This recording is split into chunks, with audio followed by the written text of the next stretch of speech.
you have that power. Like, you have to own and know that you have that power and remind yourself, because that's the secret sauce that people are forgetting that makes them unique is, dang, I have that power within me already. Like, all of those things, those trigger a fire in you that can't be replaced.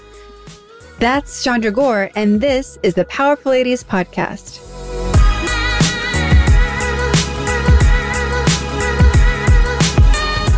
Hey guys, I'm your host, Cara Duffy, and this is the Powerful Ladies Podcast, where I invite my favorite humans, the awesome, the up to something, and the extraordinary to come and share their story. I hope that you'll be left entertained, inspired, and moved to take action towards living your most powerful life. Chandra Gore is a lifelong serial entrepreneur with businesses in a wide variety of industries. She's all real talk. She hustles. She's equally committed to your business as a consultant, her own businesses, her family, and to being there for her community. She's on the ground being the change she wants to see, from helping people register to vote to school board meetings. She knows that what's happening in our neighborhoods is as important as what's happening in the Capitol. On this episode, get ready to hear some business truths, what business consultants really think, and how you can step into your own magical power. All that and so much more coming up, but first. If you're interested in discovering what possibilities and businesses are available for you to create and to live your most fulfilling life, please visit thepowerfulladies.com/coaching and sign up for a free coaching consultation with me. There is no reason to wait another day to not be living your best life, when you instead could be running at full speed towards your wildest dreams today.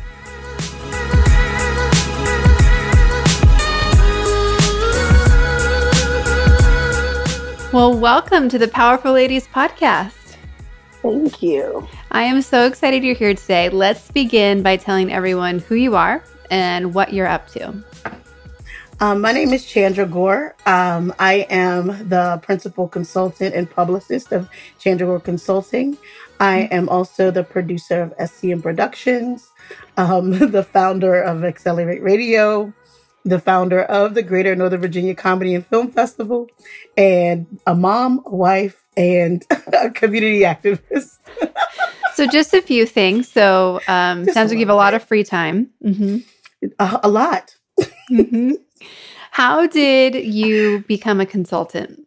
I actually became a consultant because of people asking questions, and I found solutions to their problems so easily. Mm-hmm. And my mentor, who had he owned a couple of dating services, mm-hmm. He told me that he thinks that would be a great situation for me, a great role for me to go into possibly one day, because I solved some issues that they were having. And then when I opened my catering company, my baking business, I was able to assist other people in launching their businesses as well. So mm-hmm. I kind of just fell into that role. And my engineering brain has been the motivation to keep me, from putting those puzzle pieces together. So yeah, I love it. Yeah. So how many businesses do you have right now? And how many have you launched? No one's ever asked me that. I have never, wow. Currently right now I have 5 of my own. Mm-hmm. But wow. Since I was 18, okay, this is like 20 years worth of, wow. It's been a lot of businesses. I would mm-hmm. have to say more than 20, more than 20. And it's probably it's way more than 20. Yeah. Did you always imagine that you would be an entrepreneur? Yes, I did. My father was a serial entrepreneur, and he was so that he could spend time with me, like quality time with me, teaching me. And that was the carrot mm-hmm. for me to, to keep chasing, so that I can spend time with my kids and my family and make my own schedule. Yeah. I always knew I would be in business for myself. Yeah. So many parents in particular, right? There is no other workability other than creating your own business to make it work. Yep. Yep. How many kids do you have? I have 4. I was like, is this the same as the business? You're like, I haven't counted them all. I'm not sure. I have 4 children, one, and I say my husband, my 5th. So you have 1 business per child. I like this. Yes. When you look at how things have, every business has had to pivot in the past 5 months. And you as a consultant, you're not just pivoting all of your businesses, but now you're pivoting everybody else's business. You and I share that, burden.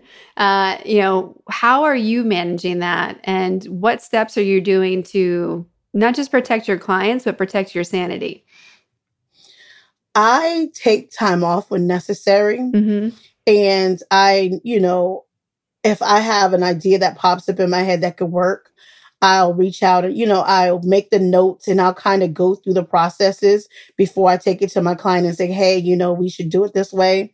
But I take the time that's necessary for me to recharge because you can't operate without proper rest. And it has been my lifesaver because even though I'm home, the tendency to want to work 24/7 comes into play. And it's like, oh, wow. Like if I left the house, then I know that when I came back, that was it for the day. Now the day doesn't end because I'm always here. So it's like, making sure I cut the time when it's needed to take a break and step away and recharge, get to know these people that I live with and have a drink, put my feet up, watch some TV that's not that's mindless, and then get back to work. Yeah. As a consultant, what are some of the things that you see businesses doing that are just silly? You're like, I can't believe you keep calling me and it's the same problem. Child. Jumping on other people's trains or their fads that are just ridiculous. It is not for you to have, okay, that's a pet service. You are a cosmetologist. You have no business adding pets to your whole, what do you can't bring a dog to your salon. So what do you even, it doesn't make sense. Like, I've seen so many and I'm a publicist as well. So, this person got on this network. I was like, first of all, stop looking at their credits and understand that some of this stuff is paid. Do you have the budget to pay for this? Like understanding you can, pulling people off the edge when they're seeing all these people get these things or these placements or launching these new businesses that eventually fail after like 2 weeks. Yeah. Pulling them off the edge and letting them know, hey, it's okay. You have time. I'm going to lose $1 million. You haven't even made $1 million. Right. Yeah. Yeah. It's crazy how much FOMO shows up in business. Yeah. My favorite example is like a client that came to me and she's like, I need a Twitter strategy. And I'm like, okay, you don't have a business yet. So maybe we start there. Like, what do we want to, okay. First of all, what is the strategy for? Like, yeah. But I mean, there's so many people today hustling. This is a thing you need to fix your business. And people are like, I need that now. And I'm like, no. If I see one more, I can teach you how to pivot coach. I'm going to ask for somebody to unplug the internet. Just unplug it. Just let it just stop. It's frustrating. I'm at a loss for words because all of a sudden it's an influx of pop-up of these so-called coaches that can take your business to a next level. And I'm looking at it like, weren't you selling shoes last week? But okay. You're a coach today. Got it. Yep. No, and the truth is that what works in business doesn't actually change ever. It's what works in creating great humans. Kind of the same stuff every time, Every single time. And it's like they want to reinvent the wheel, but it's like you're putting a new package on an old on an old book. So stop. Like, just hard work, integrity, and, you know, knowing your market, knowing your audience, knowing what you want to convey and what you want to bring to the table. It's like, it's very simple. Yeah.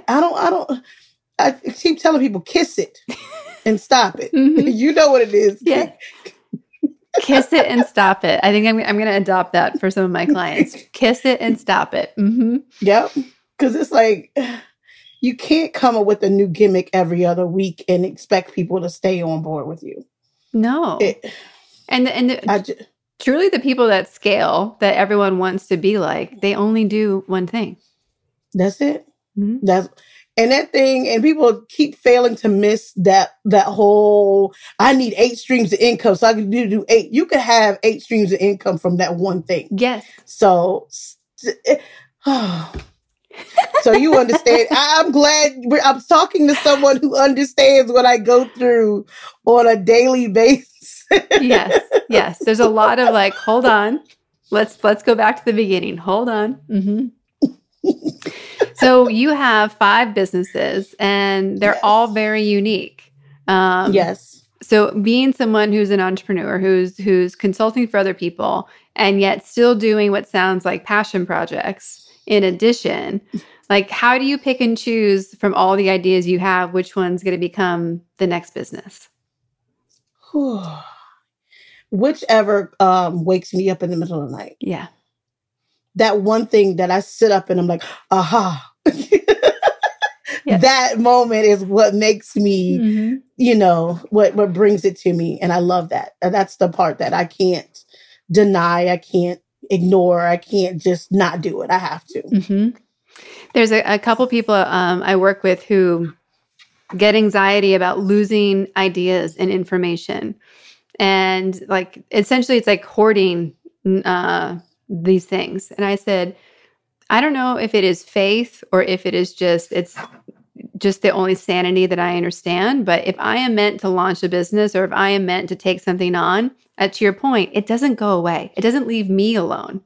Like, it's almost impossible to lose something that you're really meant to do. Right. Because it's meant for you. It's made for you. That, you know, it's already allocated to you. It's no reason to panic or, you know, flip out and think that you've lost it. It's going to be there. Most of the ideas that I launched, my radio station, I launched that I started working on that years ago. And I know it's something that I'm going to continue to do. It's like, it's going to be there. Yeah. You know, there's 1,000,001 radio stations. You know, mine is just going to be different because it's mine. Yeah. So it's like, you know, it may take a little bit, but it's worth it. When you think about the words powerful ladies separately and together, what does it mean to you? Powerful is one of those words that you have to, if you say affirmations or mantras every day, one of those should include powerful. Because within yourself, you have that power. Like, you have to own and know that you have that power and remind yourself, because that's the secret sauce that people are forgetting that makes them unique is, dang, I have that power within me already. What's the thing that's motivating you, waking you up in the morning? That's power. You know, so it's like, you are powerful. Yeah. You have the power. Like, all of those things, those trigger a fire in you that can't be replaced. And ladies, okay, come on now.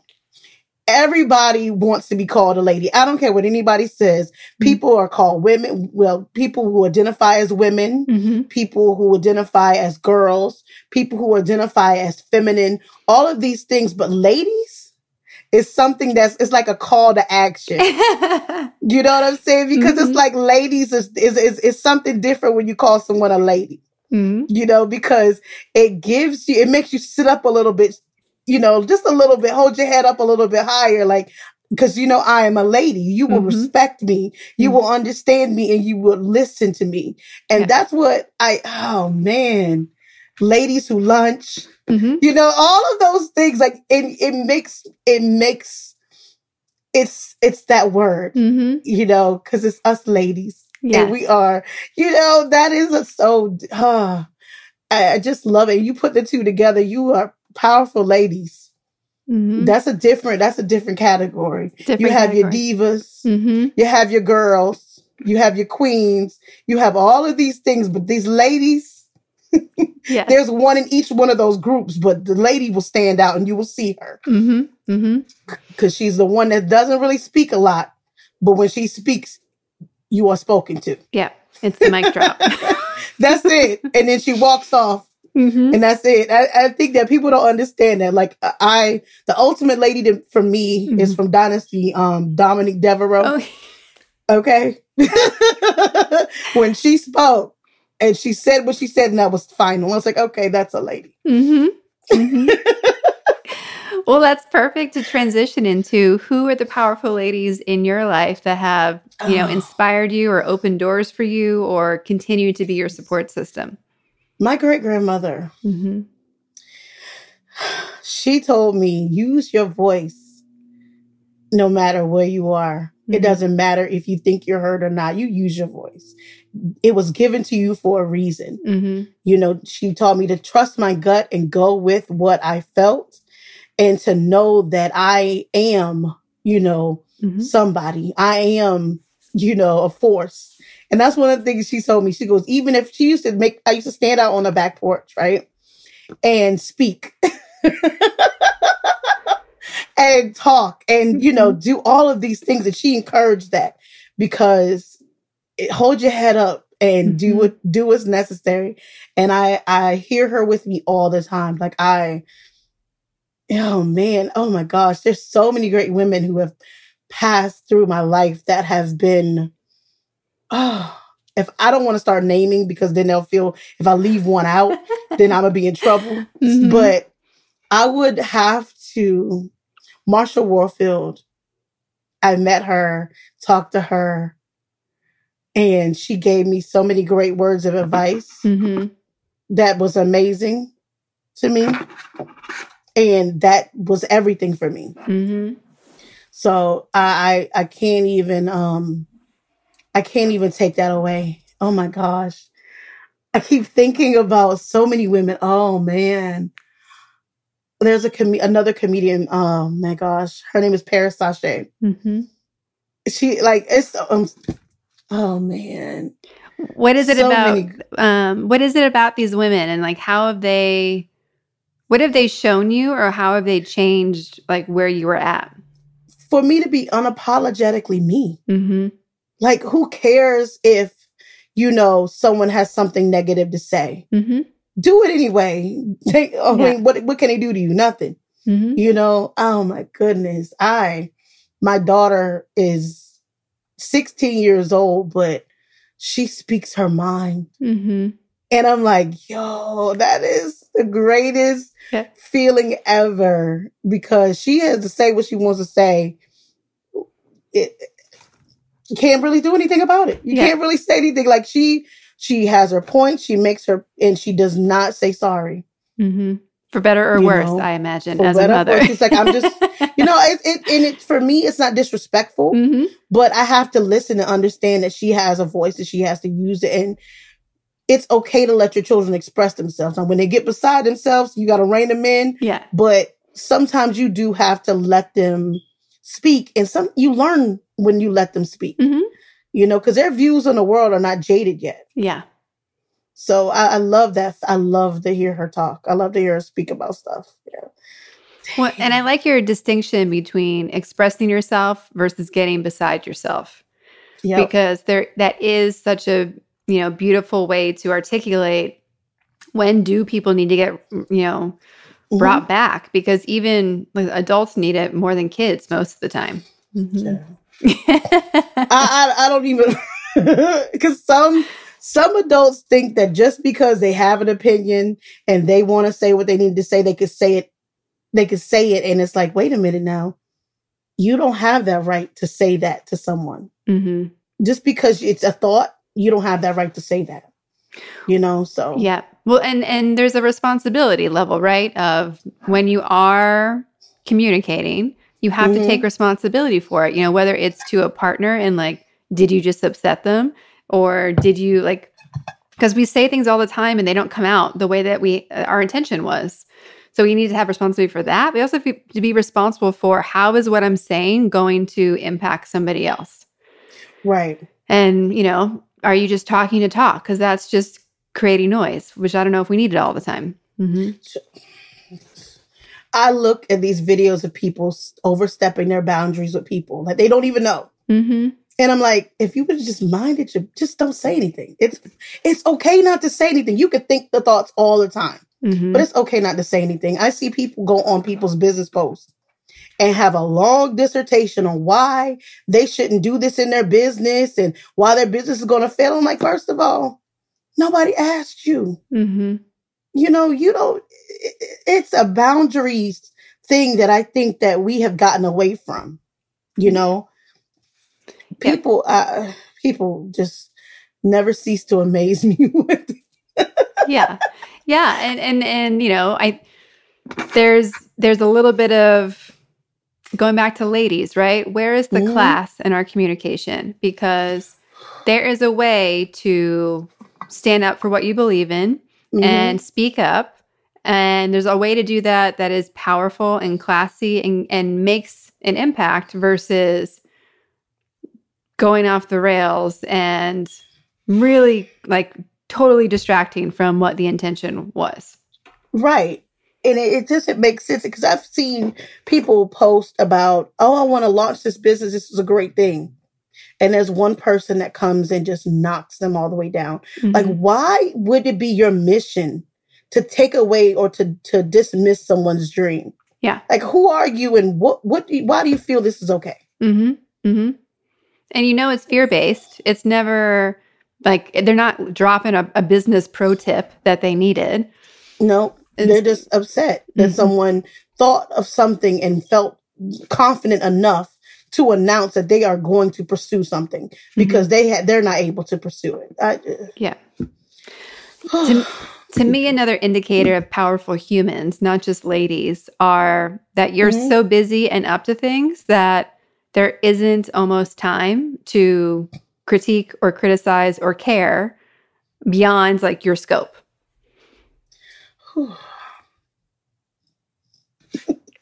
There's one thing I would rather someone be busy, focused on themselves.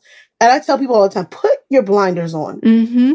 If you have your blinders on, you won't have time to be distracted by anybody else. Yeah. And that's a dream killer within itself, not having your blinders on. Mm-hmm.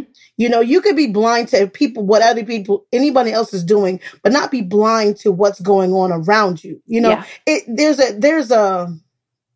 There's a balance that happens.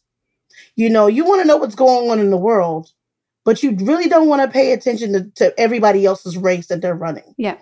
So it's like, be the horsey that wins the race because he didn't look at everybody else. Because the minute you turn your head, you've stumbled and fell. Like, I don't know a horse that fell. I don't follow the race.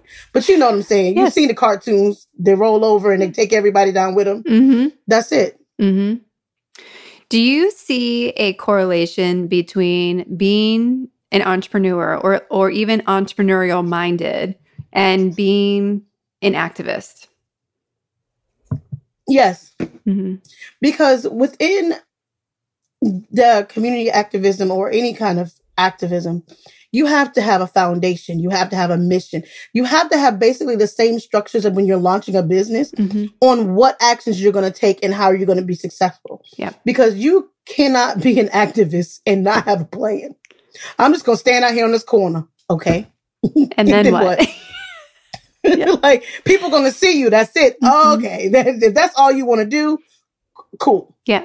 But make it a plan. Like, that's one of the things I think that a lot of times we have the issue with are people who are doing these things and don't have a plan or that action or a plan to how to, not pivot, but if something happens, they don't have any kind of protection to bring them back. There's no backup plan. Yeah. There's no escape plan. There's no, oh my gosh, if this happened, this is what I'll do. Yeah. So this, playing it fast and loose and hopes it shakes out okay. It's not going to work. Yeah.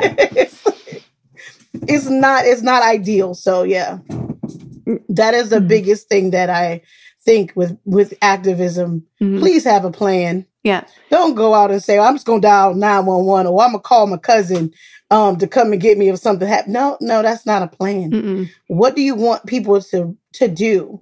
What message do you want to convey or to lay on people's hearts for them to change? Yeah. You know, what do you really want your outcome to be?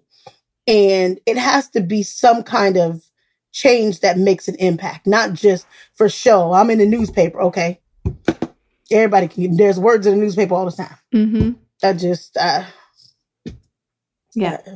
Well, one of my businesses before Powerful Ladies and even being a full-time coach was coaching nonprofits and helping them get off the ground, because there's so many amazing ideas that have all the heart and the passion, but like you said, no plan.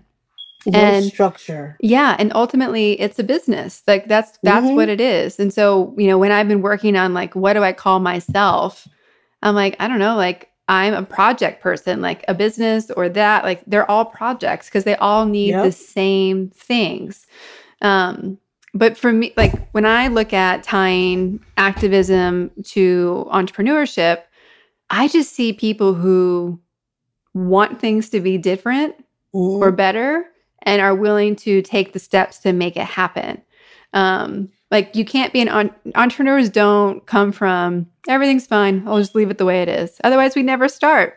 Nothing. Like I don't just like it never is. I work with a nonprofit from the start to the finish. And they were like, why does everything have to be this is a nonprofit, we don't make money? I said, yes, you do. Yeah. How are your lights paid? How is this lease being paid? How are you buying paper for the printer? Like, stop, like, get out of that whole mindset that we are a nonprofit and we can't make money. Like, there's a way that things have to be done. This is a business. If you want people to give you more money, you have to manage the money that you already have. Like, yeah. This whole, listen.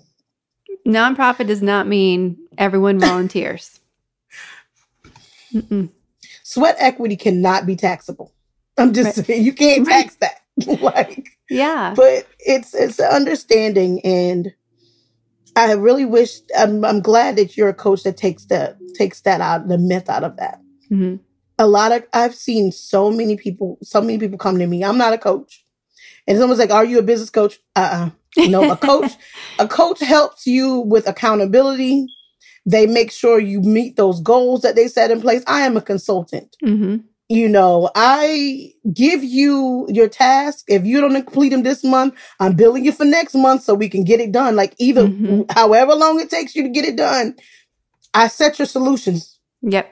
You know, your coach can implement and, you know, hold you accountable to meet the solutions that I've created for you. When I find myself becoming more invested into a business than the person that I'm consulting with, I pull a coach in. Yeah. You all are a necessary need.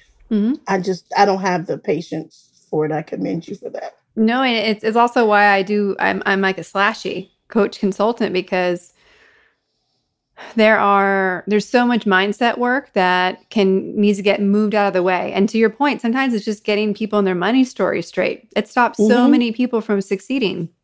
But at the end of the day, it's like, you know, we can only work on your mindset so long before the business has run out of time. Yep. So, what actions do you really want to take? And that's where I get I had one person who I actually had to pull in a coach for because it was a defeatist attitude. And like, listen, I speak life in everything that I do every day. Yeah. You are not going to you'll take your hour or two with me and talk about how this is not going to work. And I don't know. Every time I send an email, they respond back and they don't want to work with me anymore. Listen. That sounds like you need to let's send you to someone who can help you with that whole defeatist attitude, because in business, you have to be a winner every day. Yes. you can't walk into the day, oh, I'm not going to make any money today. Mm-hmm. Oh, okay, then you're not. you just go back to sleep. You've already wrapped up your day, closed your office, you're done for the day. Like, you can't do that. You know, listen, real coaches understand. You understand exactly. And I love the fact that you understand what I'm talking about. Mm-hmm. Oh, this is a great. Well, there's so, what's motivated me for so many of my businesses is hearing people say, I can't. And I'm like, what? Oh. And there are moments when like you've said, I get so excited about their business idea that I'm like, oh, we can do this and this and this and this. And it's already made in my head. And they're like, I don't know if it's going to work. I'm like, what? Oh. What? And no. See, that's why I thank you. Have a great day. You want to take it there and help them overcome that. That is your role. That is your ministry. That is not mine. So as soon as someone hits me with that, you know what? I have somebody to call and I will get you on the phone with them. They can help you figure out why you're having this roadblock. And when y'all are ready, you can come back and we can talk. Well, and you bring up such a great point. It's so important as someone who provides a service, any kind, photographer, consultant, who can say who is not your customer. Like we talk so much about who is your customer, but I think often telling people to start with who's not your customer and like what do they have to have before they come to you is so important. Otherwise, you're spending all your time that you made this business for so you could have a great life with people you don't want to hang out with. You see, I learned from my mentor that had the dating service, who I did not want to appeal to, who I wanted to work with, who I did not want to work with, and what I was willing to tolerate. Yeah. And I was like, wow, when he got up from the table, there was a company that was willing to come in and do this great excursion service and all of this, right? This was back in the early 2000s where, excursion dating was a great thing where, you take a group of singles and you put them on those hang gliders and all that kind of stuff. And the minute the person said something, like just the attitude that they came in with, he goes, no, thank you. Y'all have a great day. I said, wait, they didn't even say anything. He goes, they walked in with the wrong attitude. I was just shocked. And I was like, I realized then that it is okay. We went through 4 or 5 different little boutique companies until we found one that was amazing. But as soon as they walked in, he's like, this is not going to work. Thank you so much for your time. Yeah. And the look on my face was just all like, I'm 18, 19 years old. I had no clue that you could see that. But he was seasoned enough to know, like, this is a headache I did not want. Yeah. This is something that I don't want to deal with. And I'm like, I'm so glad I've been able to get to that point and not feel guilty about it. Yeah. And wow, Well, because you would have felt guilty about it, either saying no to possible income or to helping someone, I bet, right? Those are usually the two. Because it's like you want to give people a chance and you want to see the good. Yeah. But in business, seeing the good can close your business. Yeah. You'll have no revenue, nothing, because you want to see the good and you end up losing your shirt. Yeah. And even just knowing that when things work in your business and you have the right people, the right clients, the right team, the right whatever you need, it is a whole different level of ease and flow and fun. Like it really becomes I don't even know if I can articulate what the feeling is unless you've experienced that. Like, wait, this is what it can be like? Like, I can be making this money and it can feel like this at the same time. Like, why didn't anyone tell me? It's a euphoria. Like, it is. I get up every day now with that feeling because it's like, I love what I do. I'm able to help others. I'm able to help myself and I'm able to provide for my family and I'm loving it. Yeah. Like I'll gladly wake up and put in 11, 12 hours sitting at the computer all day. And I'm fine with that. And it feels so good. Yeah. Like, it's a different kind of feeling. You have to smile about it. Well, that makes me wonder. So we ask everybody on the Powerful Ladies podcast, where you put yourself on the Powerful Lady scale. 0 being average everyday human and 10 being like most powerful lady you can imagine. How do you feel today, and where would you score yourself on an average day? Today, I'm at the high. I'm like an 8.5, 9. Nice. Because I had work to do, but I was recording something, and then I knew I was looking forward to this today. The recording today, I was like, because I'll tell you about it later. I'm so in awe of what you all do. So thank you. It was a great day today. It's a Sunday. It feels good. And Mondays are my slow days. So I'm always happy about that because I'm able to do my back end stuff. But usually every day now it's been between a 7 and a 9. No 10 days yet. Because, there's always that one thing that happens that's like, you know what? Why? That one will come through and it's like, what were you thinking? It's every single day. But that's life. There will be 10 days, I think, coming. Yeah. But I haven't had one recently because people are home and they got a lot of time on their hands. Yes. Yes.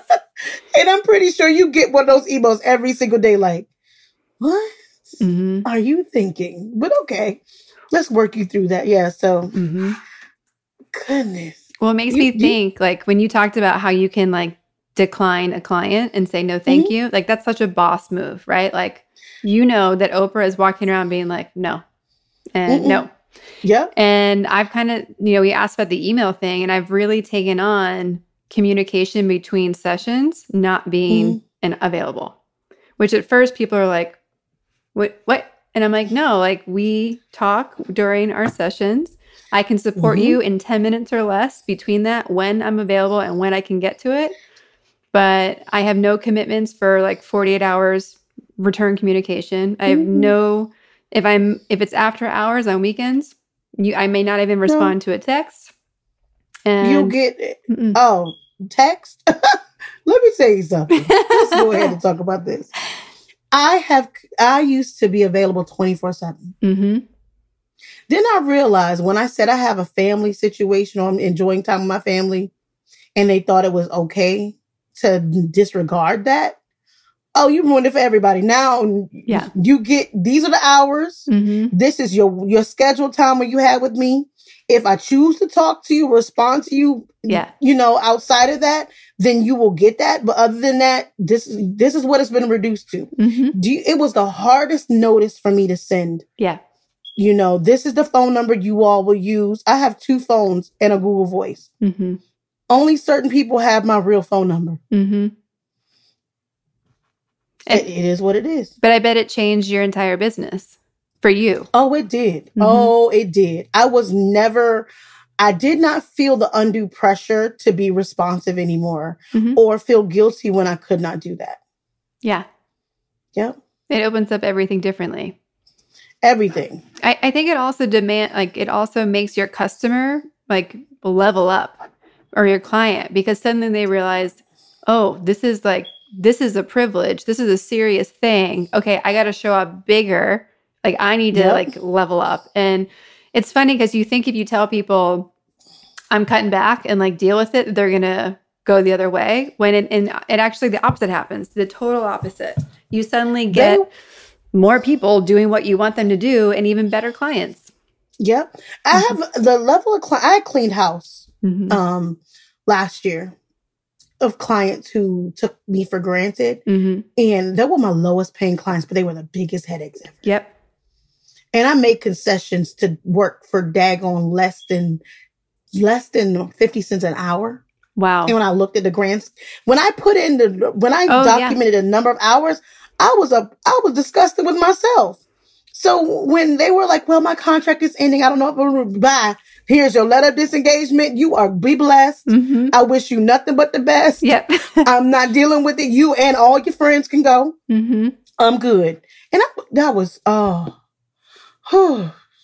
felt so good. Yeah. Well, and it goes back to like entrepreneur self-care is making sure that the boss is in a boss position. Cause you, especially when you're providing the level of support and guidance that you are, you you don't get a chance to have an off day. Like you have to be at 100% to deliver what you're committed to in all your businesses. So anything that is taking away from that, like it has to go. It has to. Yeah. And I realized that like anyone who would dismiss your business in the amount of time that you put in an effort to growing and then have the audacity to say, you didn't do anything to help my business, but your roster is full and people know your name, then that's not the person you need. And it's okay to not accept that. Yeah. It's okay. That's abuse. And it's not okay. Like, you're not here to be abused by people who needed you, who reached out because they needed you. Right. So, yeah. How much, when you have 5 businesses, how are you splitting up your time so that they are all getting supported? Time management is key. So I break my schedule out where I actually schedule the time that I'm going to work on things, because I have adult ADHD, bipolar disorder, depression, all of that. Right. But you can manage everything by scheduling and being committed to being on schedule. So even with all of those things going on, structure is key. And that's my biggest thing. You all hosted a great time management webinar and I missed it. I was like, oh, y'all don't understand. This will change your life. Time management will change your life. It changed mine because I had a full career. I traveled a lot and I ran my businesses while I was working this demanding career. But how I was able to manage it, time management. I allocated time where I was working for the company, and then I had the time where I was working within my business. And you just have to structure your day so that you get all of the things or some of the things on your task list. Be realistic about the things on your task list. That is the key for me to service all of my business at every day. Making realistic timelines, making realistic task lists, and being mindful of my time and scheduling it correctly. I do. Yeah. No, 100%. I like that. I like being able to do it. It's refreshing. Well, I said it in the workshop, and if you registered, you got a replay link today. But so for me, it's always if I block out my day or even my week, the next day when I wake up, I don't have to think. It's like less decisions I have to make. I just do what I told myself to do yesterday. Like, it's not my calendar telling me. It was me telling me. Right. You have to be okay with doing that. It's like you wake up in the morning. I get my email to-do list. I have it set to email me at 4:30 a.m. It's the first thing that pops up. This is what I'm doing today. These are the tasks, and I'm fine. And that's what I'm doing that day. And you achieve it. Like, if you do it, you get it done. And it's like you're putting points on the board. There's a book I talk a lot about on this podcast called Discipline Equals Freedom by Jocko Willink. And great book. Listen to the audio because he has a great Navy SEAL classic voice. So it sounds like of course, that would be a Navy SEAL. But then there's also the book, The One Thing. And what The One Thing talks about that changes it a little bit is makes it habits equal freedom, because discipline can be painful, right? It can be no fun, but a habit, like, you don't even know you're doing it anymore. Because everybody has habits are easily, you could change your habits. You can create better habits. You could do those things. Discipline, it just sounds so corporal and so mean. But habits, you could change those. Those are the good things that you can adjust. So yeah, I like that. Yeah. And you only really need to turn on your discipline muscle for the however many days it takes to change the habit. Then you're like, whew, I'm free again. Right. And you're good. Those set you on a great path, though. Yes. Oh, I like that. When you are talking to your kids about entrepreneurship or activism, like, what do you want them to know is possible? And like, what are you doing to make sure that they are the great citizens that you're showing up as? Well, my oldest will be 18 in October. This is his first time he's voting. But he's How seen exciting. me. He is so excited. Mm-hmm. They've seen me register people to vote, explain the voting process, even though civics is taught in school. Is it anymore? I don't know. I said, even though it's taught in school, learn at home, people. Read how the laws work within your home and explain, like, so that you know. But they've realized that how their voice matters and how, like, we don't have voting in here because it's what mom and dad say this goes. But, you can give your input. We can adjust accordingly. But teaching them that no one should have to tell you to be a good person. Like, I shouldn't tell you to be nice to someone. Like, that is so teaching my children that and having them understand the whole parameter of, you can be a genuinely good person, but as it pertains to entrepreneurship, they watch me and they've learned from me. They ask questions, but the biggest thing I've taken away from all four of them is, when does the fun start? Yeah. They haven't gotten to that point where when you love what you do, it'll always be fun. So right now they're looking at entrepreneurship as work. Yeah. They're not passionate about, other than wanting to be a YouTuber. And I'm like, that's cool. But that's not for everybody. But because they look at all the successful ones and they're like, I want to do this. Okay, so I tell them, write me a plan. They abandon that right quick. Yeah. That's abandoned. Like, what do I need a plan for? But I want to get all these sponsorships and I want to do all this. That takes planning. That takes work. That takes a lot of things. But they did it. They planned. Yeah. They executed and they stayed on target. But it wasn't just sitting down with a camera and playing a game. No, there's strategy to this. It's strategic moves here in play. So they just want to do the fun part. Well, and I think that's a reoccurring thing with any business, right? It looks so glamorous from the outside. And it's like, okay, cool.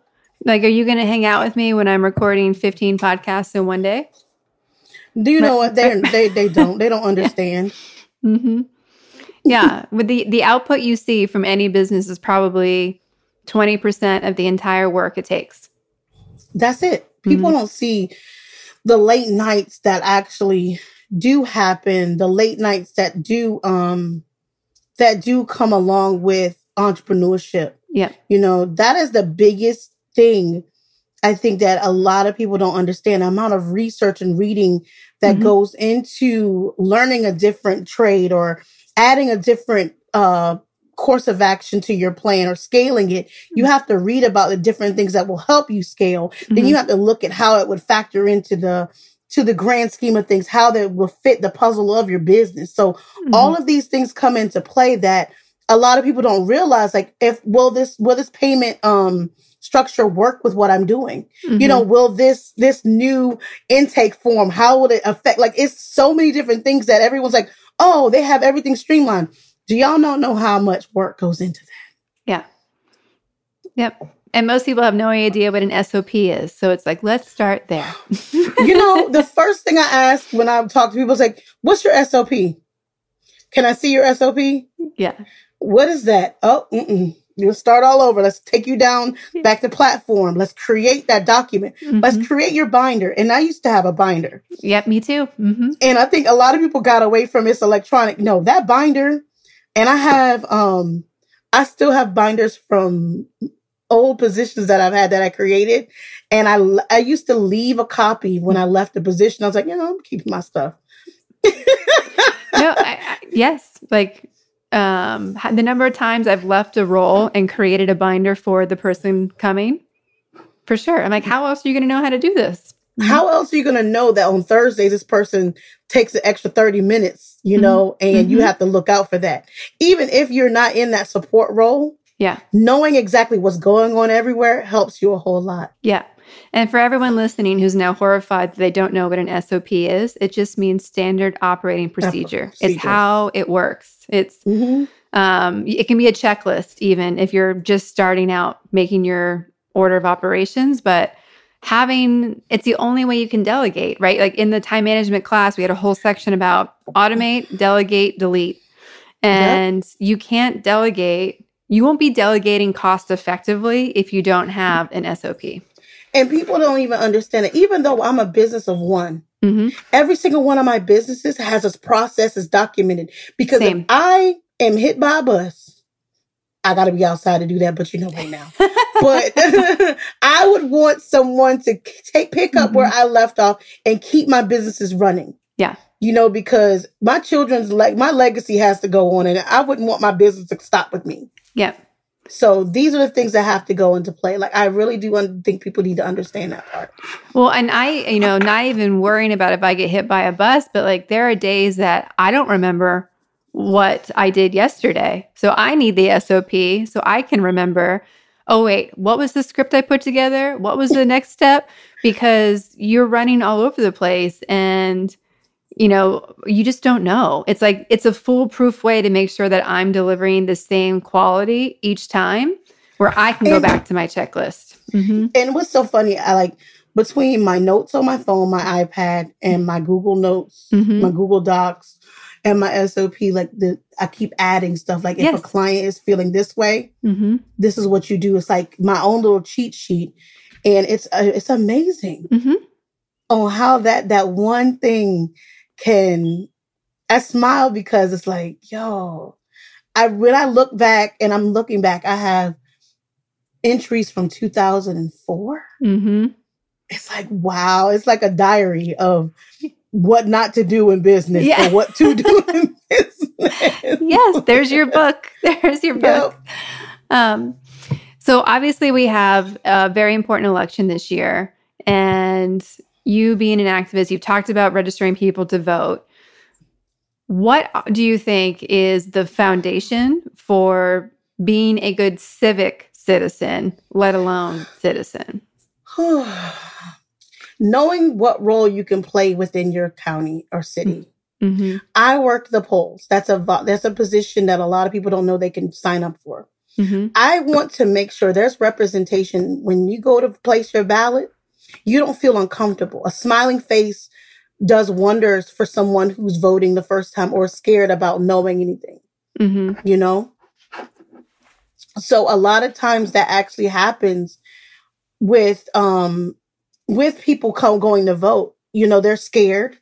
Sometimes they're confused. They don't know what they can ask for help. They didn't even know there's so many different things that are offered, but you can volunteer. You could actually be on the committees for your board of supervisor or your mayor's office. Like, these are so many. Being a good civic citizen is knowing what roles are available for you. You could work with the school board, the school district, at the school board meetings, the town hall meetings. Like, you can do all of things knowing that you can be a part of the system as a volunteer will help you as a citizen to connect with your community. So it's those things that make me excited about being a great citizen. It's like, there's a lot of protests going on, and with this election coming up, there's so many protests about people who are not heard. I'm one of them, but I see what they're doing, but you could be the change that's on the other side of that.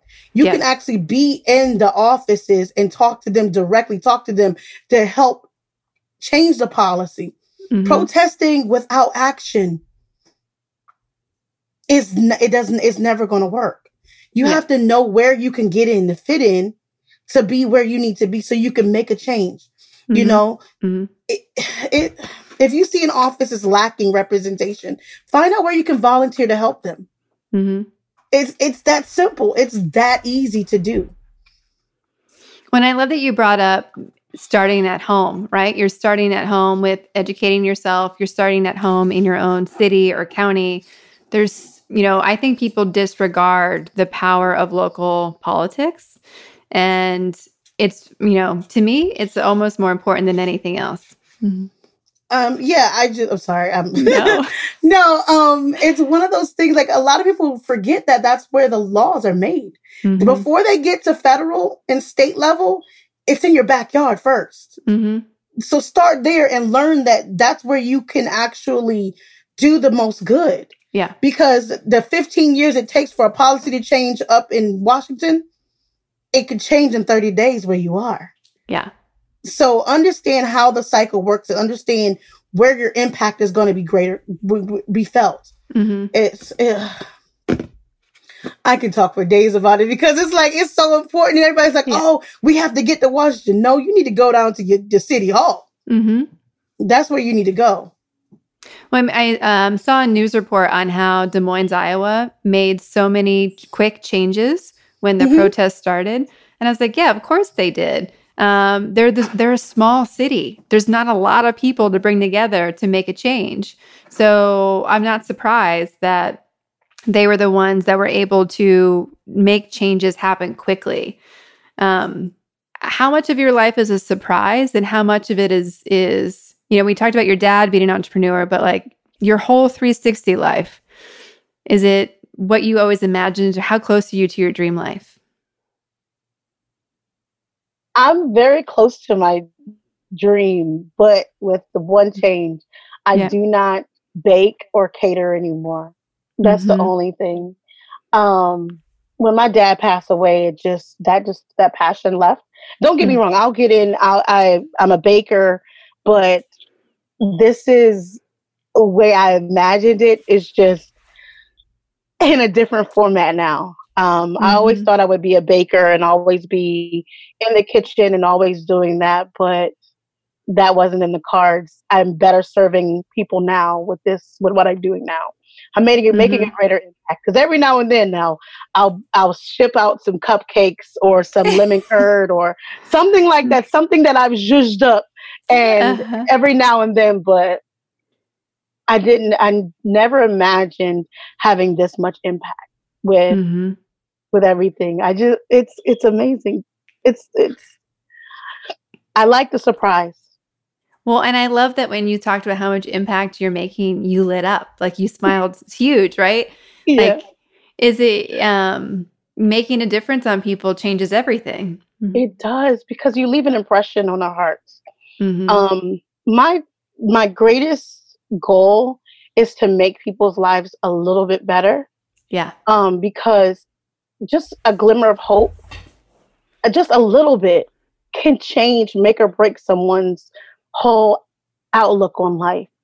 So giving someone hope or a smile or a boost of confidence does wonders. And I do it because everybody deserves to have that. Everyone deserves to have that joy, that it's that certain, you can't put a, umami, that's the flavor. That's just, that's feelings, emotional umami. That's what I want to leave people with. I love that. No, it's true. It's like you can't explain the sparkle unless you felt it. Yes. And we shared that we know everyone can feel it. Like you already have it. You just need to turn it on. Yeah. And I love seeing when people walk away and they're just smiling and they're like, like it's like a Care Bear stare. It's like It's like what's needed, and I love that. And I love being able to spark that in people. That's amazing. Well, I can't think of a better way to wrap up this podcast than with that. But before we do, is there anything else that you want to share with everyone listening today? Walk into people's lives and their businesses with good intention. You make sure that you're leaving an impact that can make them go forward in life and not remain stagnant or go backwards. Use only words that speak life and that are joyous. Like, that's all I can really say. Like, leave people with emotional umami. That's what it is. I love it. I love it. New trademark. Yes. You heard it here first. Well, thank you so much for being a yes to me and the Powerful Ladies. And it's been such a pleasure. And I look forward to getting to have you on again, because I'm sure we could talk for days about all these things that we love. I know. I've been watching and I love you. I love you all so much. Thank you so much. No, it's the same. It's a sisterhood of powerful ladies. Yes, I love it.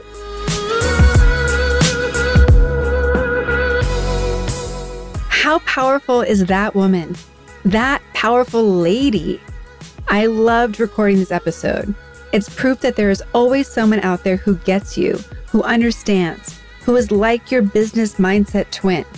It's also proof that you can do anything you want and include all the parts that matter to you. I hope you are left as inspired and lit up as I am.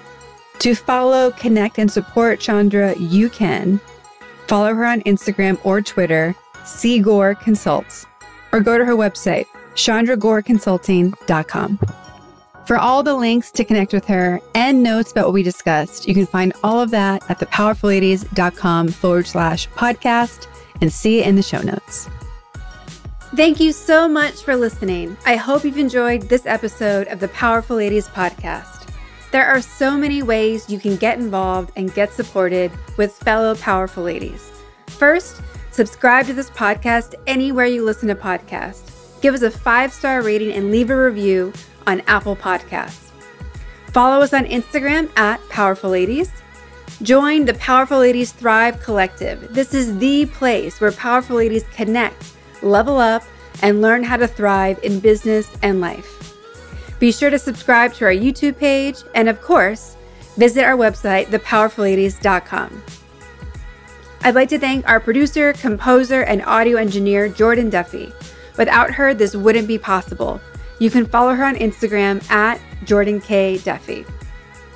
We'll be back next week with a brand new episode. Until then, I hope you're taking on being powerful in your life. Go be awesome and up to something you love.